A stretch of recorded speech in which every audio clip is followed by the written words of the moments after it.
Peoples March పాదయాత్రలో భాగంగా నల్గొండ జిల్లా చందంపేట మండలానికి చేరుకున్న సీఎల్పీ నేత బట్టి విక్రమార్క కేసీఆర్ ప్రభుత్వంపై తీవ్ర విమర్శలు గుప్పించారు. చందంపేట మండలం నక్కలగంటి ప్రాజెక్టు భూ నిర్వాసితులను కలిసి ఆయన మాట్లాడారు.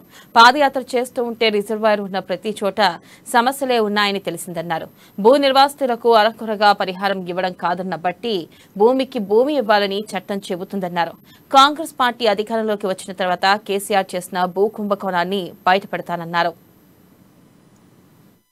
కాజేయాలనేటువంటి ఒక పెద్ద కుట్ర చేసి భారతదేశంలోనే అతిపెద్ద భూ కుంభకోణానికి తెరలేపిన కేసీఆర్ ఈరోజు అడ్డగోలుగా మాట్లాడుతా ఉన్నాడు. ఈ భూ కుంభకోణం పూర్తిగా బయట పెడతాం. మేము 2023-24లో అధికారంలోకి వస్తున్నాం. ఈ రెవెన్యూ రికార్డ్స్ ని సెపరేట్ చేస్తాం. ఈ రెవెన్యూ రికార్డ్స్ ధరణి పేరు మీద నువ్వు కానీ నీకు సంబంధించినటువంటి వాళ్ళు అన్యాయంగా అక్రమంగా ధరణి పేరు మీద మీ పేరు లెక్కించుకొని ఎన్ని వేల ఎకరాలు మీరు ఆక్రమించారో ఆ భూములకు సంబంధించి సమగ్ర సవివరైనటువంటి వివరాల్ని రాష్ట్ర ప్రజలకు తెలియజేస్తాం.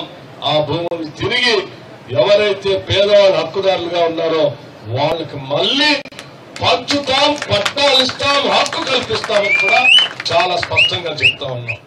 లక్షల ఎకరాల్ని కాజేయాలనేటువంటి ఒక పెద్ద కుట్ర చేసి భారతదేశంలోనే అతిపెద్ద భూ కుంభకోణానికి తెరలేపిన కేసీఆర్ ఈరోజు అడ్డగోలుగా మాట్లాడుతా ఉన్నాడు. ఈ భూ కుంభకోణం పూర్తిగా బయట పెడతాం. మేము 2023-24లో అధికారంలోకి వస్తున్నాం. ఈ రెవెన్యూ రికార్డ్స్ ని సెట్